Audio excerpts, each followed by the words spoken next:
bonjour Audrey Alouette. Alouette, hein, c'est bien ça. Oui, c'est ça, Alouette. On se posait la question. Comme l'oiseau. C'est un nom d'oiseau. Ok. Donc on est au Salon Montreuil, donc au Salon du livre et de la presse jeunesse à Montreuil. Et donc merci beaucoup d'être là pour l'interview dans le cadre du PLIB. Merci beaucoup de m'avoir sélectionnée, j'en suis vraiment très très satisfaite. Et du coup, donc, ma première question, qu'est-ce que ça t'a fait quand tu as appris que tu étais dans les 20 finalistes Alors, j'ai sélectionné. Eh bien, écoute, j'étais très... En fait, j'étais assez folle de joie, pour être honnête, parce que moi, j'ai jamais eu de prix littéraire. Et en fait, alors, c'est un prix qui a une particularité, c'est que c'est un prix de lecteur, en fait. Et c'est toujours des prix qui sont très précieux. Par exemple, moi j'ai beaucoup été dans la bande dessinée, et dans la bande dessinée, on sait que le prix le plus précieux qui est donné, c'est le prix jeunesse. Parce qu'il est donné sans calcul, avec une sincérité totale, et on sait toujours que l'auteur qui décroche ce prix, c'est un prix qui a été reçu sans petit trafic, sans « Ah bah oui, mais l'année dernière, on a déjà primé cette maison, donc cette fois-ci, on va quand même changer. » Et enfin, des choses qui sont normales, hein, je crache pas dans la soupe, mais quand même, ça fait toujours plaisir quand c'est des gens qui vous donnent avec vraiment sans aucun calcul et juste parce qu'ils ont aimé le bouquin. Et ça, par exemple, c'est un truc qui est fait dans les prix jeunesse. Où voilà, c'est des jeunes lecteurs, donc là, eux, ils y vont vraiment avec le cœur. Et ils sont toujours très honnêtes. Voilà, et ce prix-là, justement, je l'ai vu passer, et c'est vrai que la première année, je n'ai pas fait trop attention, et puis l'année dernière, ça fait un beau tapage quand même. Et donc, du coup, oui, non, j'étais vraiment ravie. Non, ça m'a flatté. Et du coup, donc, tu parlais, donc, effectivement, tu as écrit beaucoup de bandes dessinées, et tu as écrit aussi un autre roman, Les Poisons de Catarse. Est-ce que, du coup, ce passage, bande dessinée, roman, comment ça s'est fait? Est-ce que c'est, au niveau du travail, est-ce que c'est plus compliqué la bande dessinée, plus compliqué le roman? Alors, c'est pas la même chose. Bon. Alors, de toute façon, moi, à la base, je voulais être romancière. Je suis presque tombée dans la BD par accident. J'avais écrit pas mal de nouvelles, à la base. J'avais aussi écrit des romans qui ne sortiront jamais, et c'est tant mieux. J'ai écrit mon premier roman, non, surtout pas. J'ai écrit mon premier roman, j'ai dû le finir vers 16 ans, je crois, ou 17 peut-être, enfin par là. Et comme j'étais très humble et très modeste, je l'ai envoyé à 2 petits éditeurs, Hachette et Gallimard, et qui m'ont répondu par la négative à ma grande stupéfaction. Ça s'appelait Charlotte et les vampires, c'était une histoire de vampires et d'humaines, c'était longtemps avant Twilight, mais moi c'était drôle, je précise. Il y avait beaucoup d'humour dedans, un humour qu'après j'ai toujours aimé écrire avec beaucoup d'humour. Il y en a pas mal dans Magic Charlie, mais il n'y en a pas tant que ça. Mais je sais pas si tu as eu l'occasion de lire Les Poisons de Catarse. En tout cas, c'est un livre qui est très pratchettien, où il y a vraiment beaucoup d'humour. Et j'aime pas l'humour gratuit en fait. J'aime pas l'humour au service de l'humour. J'aime bien que l'humour. Enfin, je trouve que l'humour est plus intéressant quand il sert un propos. Il sert quelque chose, il sert des idées. Enfin, l'humour c'est une arme, il faut toujours faire attention à la direction dans laquelle on braque. Donc voilà. En tout cas, je sais plus du tout où j'en étais, c'était quoi la question? Je suis perdue aussi. Ah oui, au niveau de la bande dessinée, le travail, oui. La différence entre... Alors, en fait, la différence, c'est que le roman, c'est vraiment un travail de longue haleine. C'est la différence majeure. En fait, quand je me suis mise à la BD, ce qui m'a... La différence par rapport aux nouvelles, c'est qu'en fait, on découpait énormément. En BD, on apprend vraiment à structurer un récit, à construire des personnages. Alors, le truc en BD, c'est que souvent, vous écrivez au fur et à mesure. Vous avez un synopsis et vous écrivez au fur et à mesure. Et votre dessinateur, en fait, il vous court après. Donc, le principe, c'est qu'une fois que la page est dessinée, c'est trop tard. C'est foutu, vous ne pouvez pas revenir en arrière. Donc, vous avez vraiment intérêt à savoir où vous allez parce que vous ne pouvez pas du tout revenir voir votre dessinateur et lui dire « Ah, tu vas rire, tu as travaillé une semaine pour rien, je me suis trompée. » Donc ça, c'est pas possible. Donc, tu n'écris pas tout le scénario? Alors, ça m'arrive. Ça m'arrive. Là, je l'ai fait pour un projet qu'on fait avec Nora Moretti, la dessinatrice de Princesse Sarah, qui s'appelle Le Jardin des Fées. Là, j'ai tout écrit en avance. Mais en général, j'écris au fur et à mesure. Mais par contre, du coup, j'ai des synopsis hyper solides. Et du coup, c'est vrai que j'ai ramené une partie de ma méthodologie sur le roman. Là, par exemple, pour le tome 2 de Magic Charlie, j'ai envoyé à Gallimard en juin dernier un synopsis tapé de 20 pages, écrit bien serré. Gallimard m'a dit qu'ils n'avaient jamais vu un synopsis aussi détaillé pour un roman. Mais voilà, ça, j'ai ramené une partie de ma méthodologie. Après, le truc du roman, c'est que c'est un travail de longue haleine, il faut vraiment du souffle. Et Autant la BD, on peut faire 3 jours sur un album, passer à un autre album, ça c'est possible. Autant un roman, ça demande une grosse capacité de mémoire en fait, tout simplement parce que moi surtout j'aime les univers très riches, avec des tas de petits éléments quand même assez complexes, et faut que tout ça tienne ensemble. Enfin, je peux pas me permettre de les saupoudrer n'importe comment en fait, sinon ça n'a pas de sens. Parce que texte, ça vient du grec, ça veut dire tissage. Et c'est exactement ça pour moi un roman, c'est une tapisserie. Donc une tapisserie, le principe c'est qu'il faut un bel élément central, mais quand vous arrivez, vous êtes super loin à l'autre bout de la pièce du château, il faut tout de suite que vous voyez ce qu'il y a dessus. Mais quand vous vous rapprochez, quand vous allez observer de plus près, il y a des tas de petits détails en fait, et plus vous vous rapprochez, plus vous regardez de près, plus vous voyez tous les petits détails et la richesse de la tapisserie. Mais il ne faut pas que les petits détails gangrènent le motif central. Faut que tout ça soit bien ordonné. Donc en fait, c'est ça la difficulté quand on écrit un roman, c'est qu'il ne faut surtout pas oublier le motif central, il faut vraiment qu'il soit visible de loin, etc.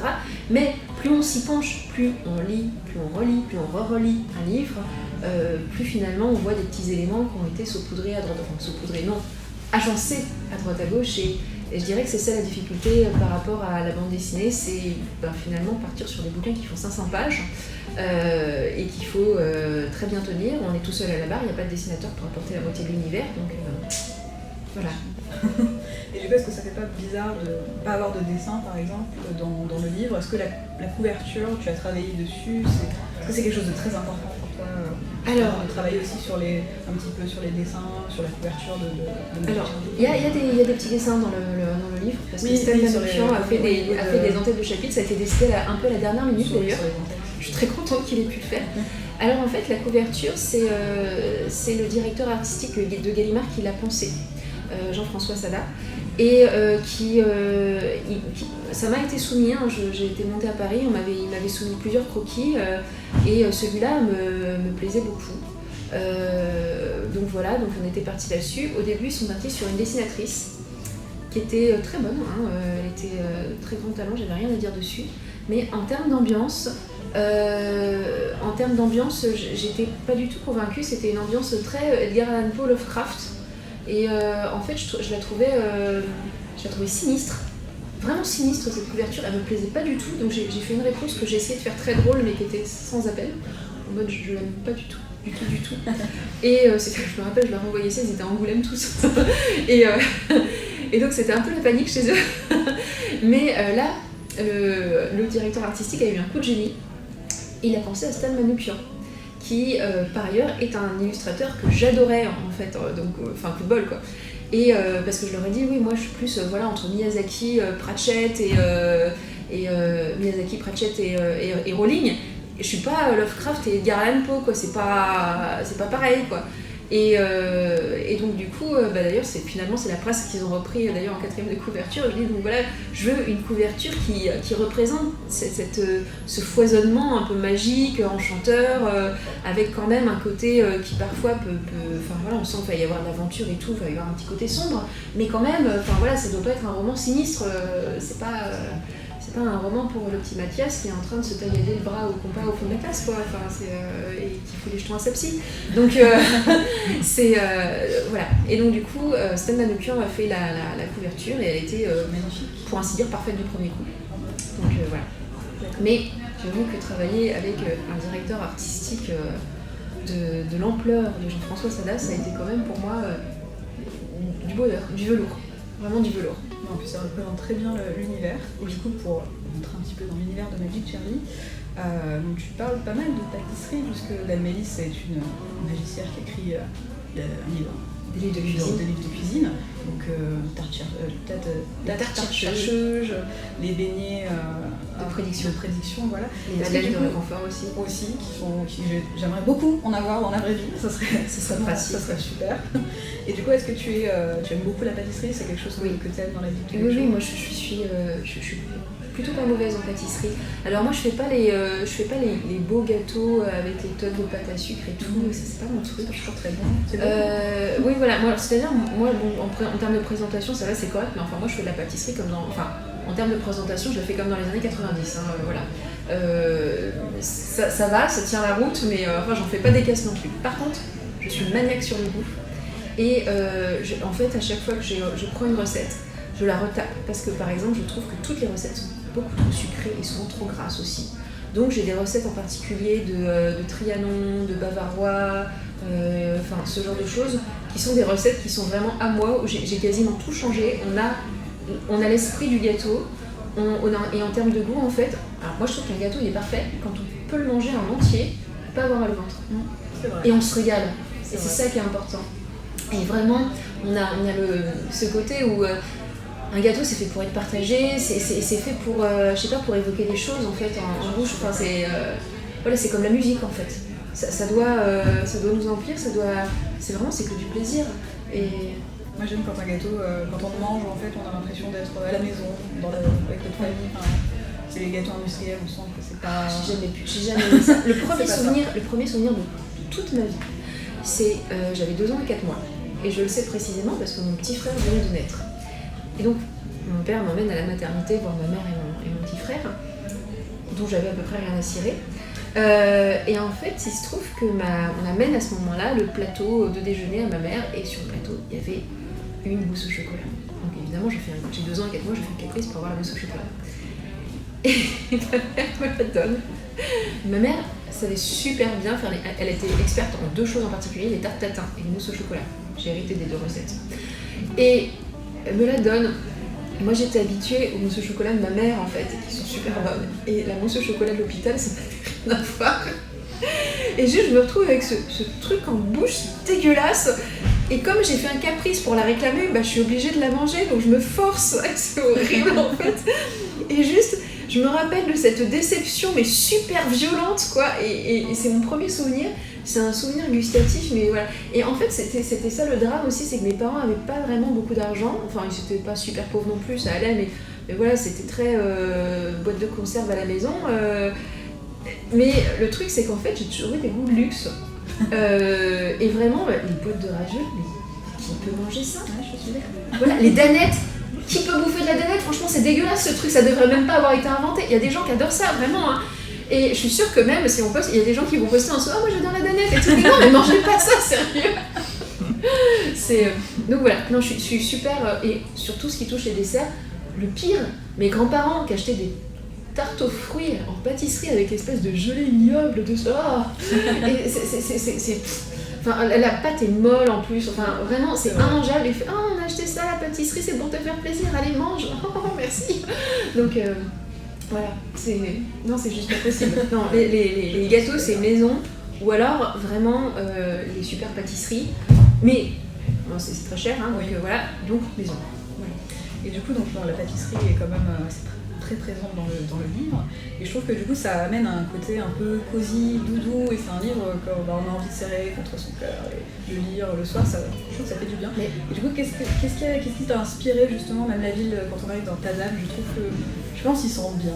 Est-ce que tu as eu des inspirations sur par exemple des lieux qui existent, ou même pour les personnages? Est-ce qu'il y a eu des inspirations de personnes réelles? Une grand-mère qui fait des gâteaux, qui les fait super bien, des gâteaux magiques, déjà c'est cool à la base. On a tous envie, c'est le fantasme d'une grand-mère gâteau, sauf que moi, voilà, la différence c'est que moi c'est pas la grand-mère gâteau qui est inoffensive, en fait c'est une femme super puissante, et justement où en fait les années, parce qu'il y a beaucoup, et ça j'ai été beaucoup sensibilisée justement avec le tunnel des 50, les comédiennes, les actrices de plus de 50 ans, qui se plaignent en fait de disparaître complètement après, un peu après 45 ans, et qui réapparaissent dans des rôles de grand-mère, parce que c'est le moment où leur féminité devient inoffensive. Elles sont plus elles sont plus consommables, et là d'un coup elles reviennent juste pour s'occuper un peu de tout le monde. Et c'est navrant, et moi j'ai envie de dire, mais non, en fait, c'est pas, les grand-mères sont pas là pour être des petits machins inoffensifs, parce que moi c'est pas comme ça que je me vois quand j'aurai 60 ans. Moi je me vois comme une femme puissante. Enfin, on a eu toute la vie pour la tuer. C'est les éminences grises, c'est toujours des hommes, hein. Mais je sais pas, on les voit pas comme des gens faibles, on les voit comme des gens puissants, et je me dis, voilà, il faut qu'il y ait des équivalents féminins, c'est hyper important. Donc voilà, je me dis, elle fera des gâteaux, parce qu'une grand-mère qui fait des gâteaux c'est super, mais elle sera hyper puissante en fait. Et ouais, non, pour la ville de Tadam, je me suis beaucoup inspirée de la Bretagne. Enfin, il y a une architecture balnéaire. Moi, je viens beaucoup du coin autour de Guérande, sur Mer-le-Croisic, le Pliant, la Baule, tout ça. Et c'est vrai que regarder l'architecture balnéaire, les villas de la Baule par exemple, pour moi c'est fascinant. Je veux dire, ça n'a ni queue ni tête, mais c'est parfait, quoi. C'est très joli, je peux passer des heures à me promener dans les rues de la Baule et à regarder des maisons qui n'ont pas de sens, en fait. Enfin, je veux dire, voilà, ça me plaisait beaucoup, et je me suis dit, je vais bâtir la ville de Tadam comme ça. Et après, on met des tas de petites touches de magie à droite à gauche. En fait, la difficulté dans Tadam, c'est que ça devait être une ville assez excitante, parce qu'elle est magique quand même, oui. Et en même temps elle est flippante, parce que si vous ne faites pas partie des privilégiés, en fait c'est comme les banlieusards qui débarquent à Paris, ils en prennent plein la tronche. Voilà. D'accord. Du coup, donc, tu parlais d'Adamélisse, qui est un personnage puissant. Et pourquoi du coup avoir choisi un héros masculin? Pourquoi pas une héroïne? Alors, tout simplement parce que moi j'avais déjà créé beaucoup d'héroïnes. Voilà, j'ai fait Princesse Sarah, maintenant ça fait la série à 11 ans, il y a 12 tomes. J'avais fait pas mal d'autres BD avec des héroïnes. Voilà, dans les Poisons de Cathare, c'est quand même beaucoup des héroïnes aussi. Enfin, il y a trois grandes dames qui sont dedans. Il y a Dame Caras qui est la sorcière super puissante, voilà, un peu le pendant de Dame Mélis. Il y a aussi la tyranne Ténia Arsnic qui dirige une ville, qui est la gamine de 22 ans, mais qui a un caractère, qui arrive à tenir toute la ville, une ville de criminels juste avec un caractère épouvantable en fait, et une volonté en acier trempé. Et il y a Virginie alias Grace qui en fait est la charmeuse et l'allumeuse même carrément, et qui justement a bâti son pouvoir là-dessus parce qu'elle vit dans une société ultra misogyne où grosso modo elle ne peut s'en sortir qu'en utilisant tout le pouvoir qu'on concède à sa féminité et en le détournant en fait. Donc par exemple j'avais créé un truc pour elle, c'est qu'on accuse toujours les coquettes de battre des cils, et je me suis dit je vais créer une discipline qui va s'appeler le Pilipulsis. Et en fait le principe c'est que c'est une discipline pour les diplomates de très haut niveau, où déjà vous pouvez transmettre des messages en morse avec le battement de cils, et en plus c'est subliminal, c'est-à-dire que vous pouvez influencer votre interlocuteur en arquant d'une certaine façon les sourcils, les yeux, en étirant les yeux, etc. Et c'est une discipline de super haut niveau, et il se trouve qu'elle est grande maîtresse dans cette discipline, donc en fait elle est super forte pour charmer tout le monde. Voilà. Mais donc je m'amuse beaucoup, j'aime beaucoup les personnages féminins. Et en fait, Charlie, je me suis dit, je vais un peu faire un personnage masculin pour changer. Mais bon, il y a quand même sa cotille, qui est très présente. Il y a June aussi, sa meilleure amie, qui est quand même aussi qui est importante. Il y a sa mère, Césaria. Il y a sa grand-mère, Dame Mélis. Enfin, il est quand même un peu cerné par les femmes. C'est vrai. Voilà. Mais il le vit pas... Et ça, c'était quelque chose de très important pour moi. C'est pas le coq de basse-cour cerné, le coq cerné par sa basse-cour. Il est très touchant, Charlie. Il a vraiment à cœur c'est lui qui se met au service des autres. C'est pas toutes les femmes qui l'entourent qui se mettent à son service à lui. C'est vrai. Et du coup, en parlant des personnages, je vais parler d'un personnage que j'adore, que je pensais pas pouvoir apprécier à ce point-là, mais la serpillière. Ah, Pépouze. Pépouze, elle fait craquer Est-ce tout le monde. Est-ce que du coup c'est un petit peu la mascotte de Magic Charlie? Pépouze, c'est un personnage qui est très pratchettien en fait. Tous les amateurs de Pratchett d'ailleurs s'ils sont pas trompés, ça c'est très pratchettien comme idée. J'aime beaucoup le nom de Pépouze. Alors c'est de l'argot provençal. Oui, mais justement moi je viens de oui, donc toi tu comprends, parce que en fait souvent quand on monte dans le nord les gens savent plus ce que ça veut dire. Moi du coup j'ai compris, et j'ai trouvé que c'est génial. Voilà, pour ceux qui ne sont pas du sud, Pépouze ça veut dire tranquille. Voilà, on est là, Pépouze sur la terrasse. Voilà. J'ai souvent cette expression. Et moi aussi, mais maintenant, parce que normalement je ne suis pas du sud, et j'ai découvert l'argot provençal en arrivant dans le sud. Il y a des tas de mots formidables dans l'argot provençal, le cafouche, pour dire qui est un espèce de placard, un espèce de KGB super particulier qu'ils ont dans le sud. Un truc extraordinaire que j'ai découvert, comment on dit maquillage en argot provençal, on dit trompe-couillon. C'est merveilleux, trompe-couillon quand même. J'ai déjà dû l'entendre dans la bouche de ma grand-mère. Voilà. Ou les enfants, les caganis, enfin voilà. Et donc oui, Pépouze, c'est vrai que c'est un peu la mascotte. Rendre attachant une serpillière, c'est pas forcément évident, mais on s'y attache beaucoup et on adore la retrouver. Au début, quand je l'ai créé, c'était même pas un personnage. En fait, j'avais pas l'intention d'en faire grand chose, et puis en fait, je me suis bien amusée avec, et puis à chaque fois, je la ramenais, etc. Et puis, ça me sert aussi beaucoup à illustrer le caractère de Charlie. qui est, parce que normalement voilà, il est supposé la traiter comme ce qu'elle est, c'est-à-dire une serpillière, donc juste un objet utilitaire. Et en fait, lui il s'attache même aux objets utilitaires et donc du coup il refuse que voilà, elle perde sa vie une fois qu'elle a servi. Donc il l'emmène et puis au début voilà, elle se bat. Puis en fait, elle non plus, même la serpillière qui a un foutu caractère quand même elle ne résiste pas à son charme à lui, il finit par l'avoir à l'usure, exactement comme avec Sapoti en fait. Parce que c'est pareil, Sapoti au début, c'est un peu le chat qui vient de se prendre un seau d'eau glacée sur l'échine et elle n'a pas du tout envie que Charlie vienne déranger sa petite vie. Et petit à petit, en fait, ben voilà, il l'a au charme. D'accord.